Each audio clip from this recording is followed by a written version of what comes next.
पंजाब के अमृतसर का एक पुलिस स्टेशन जिसमें लवप्रीत सिंह तूफान नाम का एक शख्स गिरफ्तार करके रखा गया था, लेकिन तभी कुछ दिनों पहले ही उसे छुड़ाने के लिए बड़ी संख्या में वारिस पंजाब दे ऑर्गेनाइजेशन के बहुत से लोग हाथ में तलवार और बंदूक लेकर पहुंचते हैं और अपने हाथ में गुरु ग्रंथ साहिब को लिए रहते हैं। पुलिस स्टेशन को इन लोगों ने घेर कर हमला कर दिया और पुलिस को मजबूर होकर खुद से लवप्रीत को रिहा करने का कोर्ट ऑर्डर ले आना पड़ा और लवप्रीत को रिहा करना पड़ा।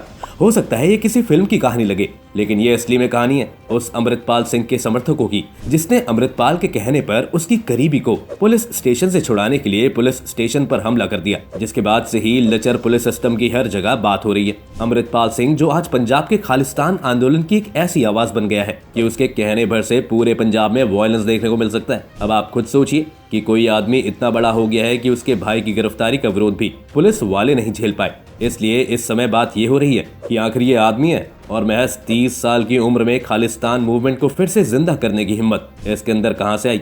आइए जानते हैं अमृतपाल सिंह की पूरी कहानी और क्या है खालिस्तान आंदोलन और क्यों अमृतपाल को जर्नल सिंह भिंडरेवाला का दूसरा पार्ट कहा जा रहा है, जिसने 1984 में देश को हिलाकर रख दिया था। तो अमृतपाल कोई बहुत बड़ा आदमी नहीं, बल्कि वो पंजाब के अमृतसर जिले में जल्लूपुरा खेड़ा में साल 1973 में पैदा हुआ। 12वीं तक पढ़ाई करने के बाद साल 2012 में अमृतपाल काम के सिलसिले में दुबई चला गया। दुबई में वह ट्रांसपोर्ट बिजनेस का काम करने लगा। पिछले साल फरवरी में दीप सिद्धू की मौत के बाद वारिस पंजाब दे को संभालने के लिए अमृतपाल वापस पंजाब लौट आया। 29 सितंबर 2022 को मोगा जिले के रोडे गांव में अमृतपाल को वारिस पंजाब दे का चीफ घोषित किया गया। दरअसल खालिस्तानी आतंकी रहे जर्नल सिंह भिंडरेवाला इसी रोडे गांव का रहने वाला था। इस दौरान यहाँ पर हजारों की संख्या में लोग मौजूद थे जिन्होंने खालिस्तान के समर्थन में नारे लगाए। वारिस पंजाब दे संगठन को पंजाबी अभिनेता संदीप सिंह उर्फ दीप सिद्धू ने सितंबर 2021 में बनाया था।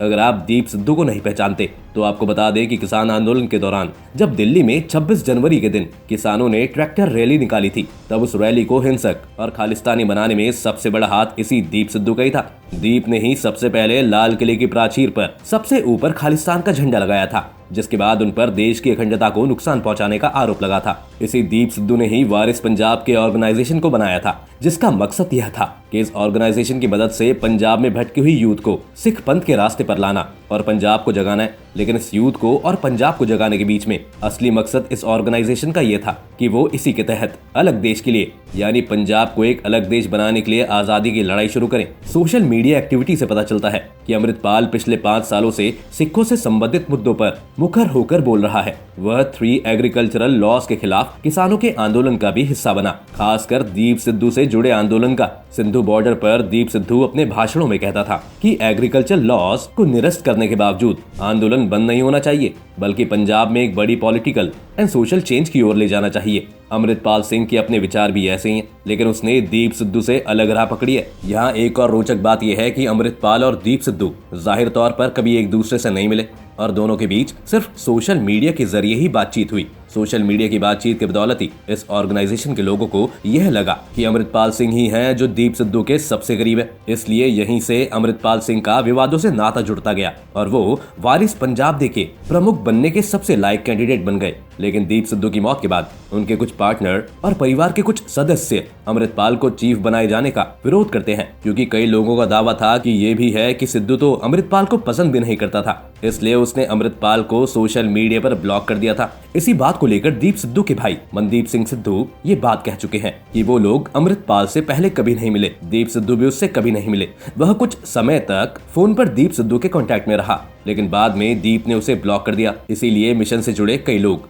जो अमृतपाल सिंह का विरोध करते हैं, वो कहते हैं कि अमृतपाल एंटी सोशल एक्टिविस्ट को बढ़ावा देने के लिए उनके ऑर्गेनाइजेशन के नाम का गलत इस्तेमाल कर रहा है। और दावा तो ये भी किया जाता है कि उसने किसी तरह की दीप सिद्धू के सोशल मीडिया अकाउंट्स को एक्सेस कर लिया और उन पर पोस्ट करना शुरू कर दिया। जो लोग इस ऑर्गेनाइजेशन में अमृतपाल सिंह का विरोध करते हैं, उनका यह कहना है कि वारिस पंजाब दे का असली मकसद पंजाब के उन मुद्दों को उठाना था जिसके बारे में सरकार इग्नोरेंस दिखाती रही थी। इस ऑर्गेनाइजेशन में कहीं से भी खालिस्तान सपोर्ट की कोई बात नहीं कही गई थी, ऐसा ये लोग मानते हैं और ये भी कहते हैं, जैसे कि हम पहले ही आपको बता चुके हैं, कि दीप सिद्धू की तरह ही अमृतपाल भी पंजाब में एक बड़े पॉलिटिकल एंड सोशल चेंज की पहल करता है। उसका मानना है कि कृषि कानूनों को इससे अलग करके नहीं देखा जाना चाहिए। हालांकि दीप सिद्धू की तुलना में अमृतपाल के शब्द काफी तीखे होते हैं। कुछ लोग दीप सिद्धू की तुलना में अमृतपाल को अधिक कंट्रोवर्शियल फिगर के रूप में देखते हैं। अमृतपाल सिंह का कहना है कि फॉर्म बिल हो पंजाब में पानी का संकट हो, नशीली दवाओं का संकट हो, यूपी और बिहार से लोगों का पंजाब में पलायन हो, पॉलिटिकल डिसिडेंट्स की गिरफ्तारी हो, पंजाबी भाषा को कमजोर करना हो, ये सभी सिखों के साइलेंट मैसेकर का हिस्सा है। इसे आप उसके इस बयान से भी समझ सकते हैं। अमृतपाल ने पंजाब के जीरा में शराब बनाने वाली फैक्ट्री के विरोध में हिस्सा लिया था। उसने इस दौरान कहा था कि इस तरह के कारखाने पंजाबियों के साइलेंट मैसेकर का हिस्सा हैं, क्योंकि इससे पानी पल्यूट होने के साथ ही पंजाब में नशा भी बढ़ेगा। अमृतपाल का कहना है कि सिख मूल्यों को कमजोर करने और पॉप कल्चर को बढ़ावा देने के लिए सिखों को अपने बाल काटने और दाढ़ी कटाने के लिए एनकरेज करना भी साइलेंट मैसेकर के प्रोसेस का ही हिस्सा बनना है, क्योंकि उसका भी मैसेकर में हत्या होना जरूरी नहीं है। अगर एक पोता अपने दादा की तरह नहीं दिखता है, अगर एक शेर की संतान शेर की तरह नहीं बल्कि हिरण की तरह दिखती है, तो क्या यह एक तरह का नरसंहार नहीं है? यहाँ पर यह समझ लेना चाहिए कि सारे विचार अमृतपाल सिंह के हैं और इसे कहीं न कहीं ऐसे बड़े शब्दों का इस्तेमाल करके कहा गया है ताकि इससे अंजाम सीधा कनेक्ट कर सके। पंजाब में आने वाले माइग्रेंट्स के लिए भी है। उसका कहना है कि पंजाब पंजाबियों के लिए है और नौकरियों को सभी लेवल्स पर लोकल पीपल के लिए रिजर्व करने की जरूरत है। वहीं से अमृतपाल की छवि जनरल सिंह भिंडरावाले की तरह बनती जा रही है, क्योंकि उसके बारे में ऐसा कहा जाता है कि अमृतपाल बिल्कुल भिंडरावाला की तरह ही अपने भाषणों में पंजाब में युवाओं को हिंसक बनाने का काम कर रहा है और वह एक तरह की ऐसी उग्रवादी सोच को पूरे पंजाब में फंसाने की कोशिश कर रहा है जिससे पंजाब पूरे देश में अलग थलग पड़ जाए और सरकारें मजबूर हो जाए कि वह पंजाब को एक अलग देश की तरह आजाद कर दें। पंजाब और सिख सपोर्ट में बात करते करते अमृतपाल कई बार हिंदू विरोधी की बात करता है और वह हिंदुओं को भी अपना दुश्मन समझता है। जब अमृतपाल सिंह पर ऐसे हिंसक बयान देने के आरोप लगने शुरू हुए तो उसने इस बात को भी जस्टिफाई करते हुए गुरु गोविंद सिंह का एग्जाम्पल देते हुए कहा कि क्या होता कि अगर गुरु गोविंद सिंह ने अपने बेटों की बलि नहीं दी होती तो क्या आज सिख कम्युनिटी इतना प्राउड कर पाती। इसलिए इन सारे एग्जाम्पल्स के जरिए पंजाब में लोगों को हिंसा करने के लिए तैयार करवा रहा है। यहाँ तक कि एक खालिस्तान समर्थक अमृतपाल केंद्रीय गृह मंत्री अमित शाह को भी धमकी दे चुका है। अमृतपाल ने पंजाब के मोगा जिले के बुद्ध सिंह वाला गांव में कहा था कि इंदिरा गांधी ने भी उनके इस खालिस्तान मूवमेंट को दबाने की कोशिश की थी, जिसके बाद इंदिरा गांधी के साथ क्या हुआ था यह पूरी दुनिया जानती है। इसी के बाद उसने कहा है कि अमित शाह अपनी इच्छा पूरी कर देख लें। यानी एक तरह से उसने अमित शाह को खुली धमकी देते हुए ये कहा है कि अगर वो इंदिरा गांधी की तरह ही खालिस्तान मूवमेंट को इस बार दबाने की कोशिश करेंगे तो उनका भी वही हाल होगा जो इंदिरा गांधी का हुआ था। दरअसल अमित शाह ने कुछ दिनों पहले ही कहा था कि पंजाब में खालिस्तानी समर्थकों पर हमारी नजर है। अमृतपाल से शाह के बयान को लेकर सवाल किया गया था। इस पर अमृतपाल ने कहा कि शाह को कह दो कि पंजाब का बच्चा बच्चा खालिस्तान की बात करता है, जो करना है कर ले, हम अपना राज मांग रहे हैं, किसी दूसरे का नहीं। अब इस तरह के बयान के बाद पूरे पंजाब के युवकों में एक तरीके का आक्रोश बाकी देश के लिए भरता जा रहा है। लेकिन आज अमृतपाल सिंह जैसे लोगों की इतनी मांग पंजाब में क्यों बढ़ रही है, इसके पीछे का सिनेरियो भी समझना बहुत जरूरी है। क्योंकि अगर आज पंजाब के लोग हिंसा के लिए कोई आवाज ढूंढ रहे हैं तो कहीं ना कहीं उनके मन में भी इस तरह की सोच पनप रही होगी। इसे समझने की कोशिश करें तो दीप सिद्धू की अचानक मौत और सिद्धू मूसेवाला की हत्या ने पंजाब के युवकों के एक बड़े वर्ग को आहत किया है, क्योंकि दोनों कहीं न कहीं पंजाब में एक ऐसे चेहरे के रूप में जाने जाते थे जिनसे पूरा पंजाब, अकेले खासकर पंजाब की यूथ कनेक्ट करते थे। ये बात तो जरूर है कि इन दोनों की पंजाब और सिखों से जुड़े मुद्दों पर एक अलग राय थी, इसलिए कहीं न कहीं पंजाब के युवा भी बटे हुए थे। ऐसे में पंजाब के युवकों के पास एक रोल मॉडल की कमी थी और अमृतपाल सिंह सिख युवाओं के एक वर्ग के लिए उस खालीपन को भरने की कोशिश कर रहा है जिसे सिद्धू मूसेवाला और दीप सिद्धू ने खाली छोड़ा है। अमृतपाल अपनी स्पीच स्टाइल के कारण चर्चा में आ गया। अपने भाषण में वो खालिस्तान के समर्थन में खुलकर बोलता है। इतना ही नहीं, वह पंजाब के युवकों को ड्रग्स के जाल से मुक्त करवाने के दावों के साथ युवाओं को अपने साथ जोड़ रहा है। वह पंजाब पंजाबियों के लिए है की अपील करता है और नौकरियों में आरक्षण की मांग का मुद्दा भी उठा रहा है, क्योंकि राज्य में बेरोजगारी एक प्रमुख मुद्दा है। उसके युवा समर्थकों में एक आम बात सुनने को मिलती है कि कम से कम कोई तो कुछ कर रहा है। यही वजह है कि कुछ लोग अमृतपाल की तुलना जरनैल सिंह भिंडरावाला से कर रहे हैं। अब ये जरनैल सिंह भिंडरावाला कौन है, जरा वो भी समझ लेते हैं। 1970 के दशक में जरनैल सिंह भिंडरावाला भी कुछ इसी तरह का काम करता था। वह पोर्नोग्राफी, ड्रग्स एडिक्टों और कंज्यूमरिज्म के खिलाफ प्रचार करते हुए पूरे पंजाब में यात्रा करता था। उसे भी पहले पंजाब के लोगों के द्वारा ऐसे ही बढ़ावा दिया गया था। भिंडरेवाला आनंद साहिब रेजोल्यूशन का एक कट्टर समर्थक था। एक छोटे समर्थक के रूप में सफर शुरू करने वाला भिंडरावाला आगे चलकर आतंकी बन गया। जाने माने सिख पत्रकार खुशवंत सिंह का कहना था कि भिंडरावाला हर सिख को 32 हिंदुओं की हत्या करने को उकसाता था। उसका कहना था कि इससे सिखों की प्रॉब्लम का सोल्यूशन हमेशा के लिए हो जाएगा। 1982 में भिंडरेवाले ने शिरोमणि अकाली दल से हाथ मिला लिया और असहयोग आंदोलन शुरू कर दिया। यह असहयोग आंदोलन आगे चलकर आर्म्ड रेबेलियन बटालियन में बदल गया। इस दौरान जिसने भी भिंडरावाला का विरोध किया वह उसकी हिट लिस्ट में आ गया। इसी के चलते खालिस्तान आतंकियों ने पंजाब केसरी के फाउंडर और एडिटर लाला लाजपत नारायण की हत्या कर दी। आतंकियों ने अखबार बेचने वाले हागर तक को नहीं छोड़ा। कहा जाता है कि प्रधानमंत्री इंदिरा गांधी के बेटे संजय गांधी ने उस समय अकाली दल के बढ़ते पॉलिटिकल इफेक्ट का मुकाबला करने के लिए भिंडरावाला का समर्थन किया। इसके बाद सुरक्षा बलों से बचने के लिए भिंडरावाला स्वर्ण मंदिर में जा घुसा। 2 साल तक सरकार ने कोई कदम नहीं उठाया।